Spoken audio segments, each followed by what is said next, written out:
Chapter 1. Even inside her bulky e-suit, Billy could feel the cold night bite at her. Sure, the land crawler blocked most of the icy wind, and they had pulled one of the crawler's portable heaters and turned it up full, pretending it was a campfire. But it was still cold. It was the best they could do. There wasn't any wood on the planet Ferro, and if there had been, they sure as shit wouldn't be burning it. Wood was worth more per gram than platinum on this world. How the guys in the vids could chop it up and waste it was unreal. The frozen wind howled like some kind of unhappy beast as it blew past the squat form of the crawler. The song changed to a whistle where it flowed over the tractor's sharp treads. The sounds were eerie. Every now and then, through a patchy break in the roiling and thick clouds, the stars gleamed briefly. Hard pinpricks against a dead black curtain, glittering like diamonds caught in a laser beam. Even without the clouds, it would have been dim. Ferro had no moons. Well, right, so it wasn't comfortable out here, but at least the three of them weren't stuck inside the colony with the do-nothing dweebs, bored half stupid. Okay, Mag said. What else are we supposed to do here? We ate the RTE rations and sang that fool song about logs and holes in the bottom of the sea. This is terminal droll, Carly. At 12, Mag was a year younger than Billy and Carly, and she always had a smart crack about everything. Billy shivered inside her e-suit. Yeah, Juice Brain? What else was on that old disc about camping? If you two dweebs will shut up, I'll tell you. Mag slapped herself over the heart. Oh, killer clever, Mag said. Got me. They used to tell stories, Carly said, pretending to ignore her. Like ghosts and monsters and shit. Fine, Mag said. So tell us one. Carly went off on a ramble about vampires and ghosts, and Billy knew she'd pulled it from an old Encom file. Even so, it was one thing to see the vid in your cube, all warm and well lit. Another thing to hear the story out here, a click away from the main building, in the dark and cold and all. Spooky. Wind-blown hail spattered briefly, like a handful of gravel tossed at them, but stopped just as Carly hit the climax of her story. And every year, one of the survivors of that horrible night goes crazy. And now, it's my turn! Mag and Billy both jumped as Carly lunged at them. Then all three began to giggle. Okay, Mag, you're up. Yeah, okay. There was this old witch, see? Halfway through Mag's tale, some ice pellets fell and bounced around. One must have gotten into the heater's circuits. The unit flashed brightly, blew its fuse, and died. As the glow faded, the only light they had left was from the stars and the crawler's LEDs. The night moved in on them, and the cold and the dark both thickened. All of a sudden, the main building seemed a lot farther than a click away. More hail showered on them. Billy shivered, and it wasn't just from the cold. Oh, shit. Look at that. My dad is going to be pissed that we shorted out the ox heater. I'm getting into the crawler, Mag said. Come on, finish your story. Forget it. My ears are about to freeze off. Well, we have to at least let Billy tell one. Carly nodded at Billy. Your turn. I think Mag is right. Let's just get into the crawler. Come on, Billy. Don't do a guppy up on us. Billy took a deep breath and blew out a cloud of cold fog. She remembered her dreams. They wanted something scary? Fine. Okay, I got one for you. There are these things. Nobody knows what planet they come from, but they showed up one day on Rim. They're the colour of black glass. They're 3 meters long and have fangs as big as your fingers. They have acid for blood. You cut one and it bleeds on you. It burns right through to the bone. Only you can't really cut them because they have skin as hard as a deep spacer's hull. All they do is eat and reproduce. They're like giant bugs, and they can bite through tool alloy. Their teeth are diamond hard." "Oh, wow," Carly said. "If they catch you, you're lucky if they kill you," Billy continued. "Because if they don't kill you right off, it's worse than death. They put a baby monster inside of you. They ram it down your throat, and it grows in your body, grows until its teeth get sharp enough.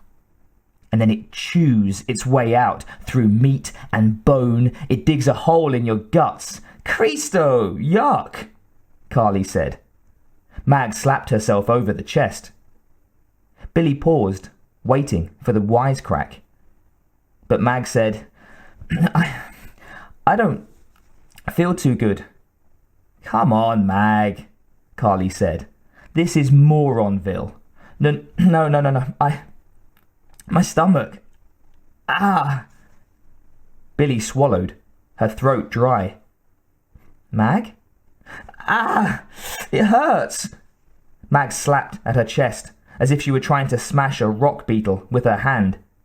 Suddenly, the E-suit bulged over Mag's solar plexus, like a fist trying to punch through a sheet of rubber. The suit stretched impossibly. "Ah!" Mag's scream washed over Billy. "Mag, no!" Billy stood, backed away. Carly reached for Mag. "What is it?" Mag's suit stretched again, tore open. Blood fountained outward, bits of flesh sprayed, and a snake-like thing the size of Billy's arm flashed needle-pointed teeth in the dim starlight as it emerged from the dying girl. Carly yelled, her voice breaking. She tried to back away, but the monster shot from Mag to Carly like a rocket. It fastened those terrible fangs onto her throat. It bit. Her blood looked black under the starlight as it spewed into the night. Her scream turned into a gurgle. "No!" Billy screamed. "No! It was a dream! It wasn't real! It wasn't! No!" Billy struggled up from her sleep, screaming. The medic leaned over her. She was on a presser bed, and the fields held her firmly to the cushion like a giant hand. She struggled, but the harder she tried, the stronger the field became. "No!" "Easy, Billy, easy. It's only a dream. You're fine. Everything is okay." Billy's breath came in gasps. Her heart pounded. She could feel her pulse in her temples as she stared up at Dr. Jerrin. The indirect light gleamed on the sterile white walls and the ceiling of the medical center room. Only a dream, just like the others. "I'll get you a soporific patch," Jerrin began. She shook her head. The presser field would allow that much. No, I'm okay now." "Are you sure?" He had a kindly face. He was old enough to be Billy's grandfather. He had treated her for years, ever since she'd come to Earth.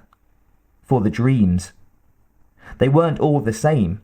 Usually, she dreamed about Rim, the world on which she'd been born.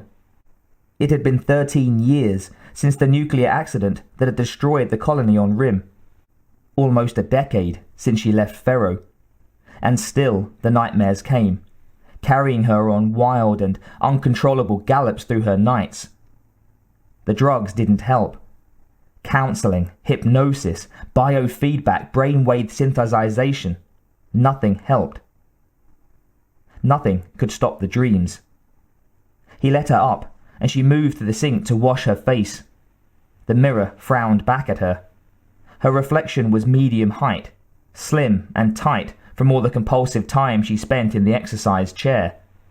Her hair, usually cut short, had grown almost to her shoulders, the pale brown of it straight and nearly ash-coloured. Pale blue eyes over a straight nose, a mouth just a hair too big. Not an ugly face, but nothing to cross the room to get a better look at. Not ugly, but cursed sure enough. Some god somewhere must have her in his sights. Billy wished she knew why. "Buddha, they're all around us!" Quinn yelled. Wilkes felt the sweat rolling down his spine under the spider silk armour. The light was too dim, the helmet lamp didn't do shit, and it was hard to see what was happening around them. The infrared wasn't working worth a crap either. "Shut the fuck up, Quinn! Maintain your field of fire! We're gonna be fine!" "Oh fuck, Corp! They got the Sarge!" That from Jasper, one of the other remaining Marines. There had been 12 of them in the squad. Now there were 4. "What are we gonna do?" Wilkes had the little girl in one arm, his carbine in the other. The little girl was crying. "Easy, honey," he said. "We're gonna be fine. We're going back to the ship. Everything is gonna be okay." Ellis, bringing up the rear, swore in Swahili. Oh man, what the hell are these things?" he said. It was a rhetorical question. Nobody fucking knew. The heat pounded at Wilkes. The air was cloying. It smelled like something dead left too long in the sunshine. Where the things had gotten to the walls of the place, the flat, everlast plastic had been overlaid with a thick and convoluted blackish-grey substance. It looked like some mad sculptor had covered the walls with loops of intestine. The twisted coils were as hard as plasticrete, but they put out warmth. Some kind of organic decay, maybe. It was like an oven in here, but wetter. Behind him, Quinn's caseless carbine came alive again, the sound of the shots battering Wilkes' ears with muted echoes. "Quinn! There's a shitload of them behind us, Corp!" "Shoot for targets," Wilkes ordered. "Triplets only. We don't have enough ammo to waste on full auto-suppressive fire." Ahead, the corridor branched, but the pressure doors had come down and sealed both exits. A flashing light and klaxon blinked and hooted, and a computer chip voice kept repeating a warning that the reactor was approaching meltdown. They were going to have to cut their way out, fast, or get slaughtered by those things, or else fried into radioactive ash. Great fucking choice. "Jasper, hold the kid." "No!" the little girl yelled. "I gotta open the door," Wilkes said. "Jasper will take care of you." The black Marine moved in, grabbed the girl. She clutched at him like a baby monkey does to its mother. Wilkes turned to the door, pulled his plasma cutter from his belt and triggered it. The white-hot jet of plasma flashed out in a line as long as his forearm. He shoved the cutter against the fail-safe lock, waved it back and forth. The lock was made of tripolystacked carbon, but it wasn't designed to withstand the heat of a star.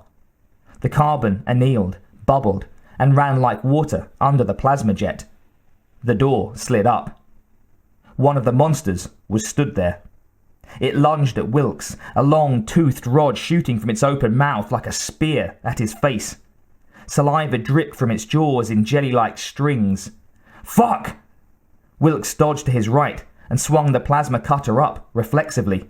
The line caught the thing's neck, a neck that looked much too thin to support the impossibly large head.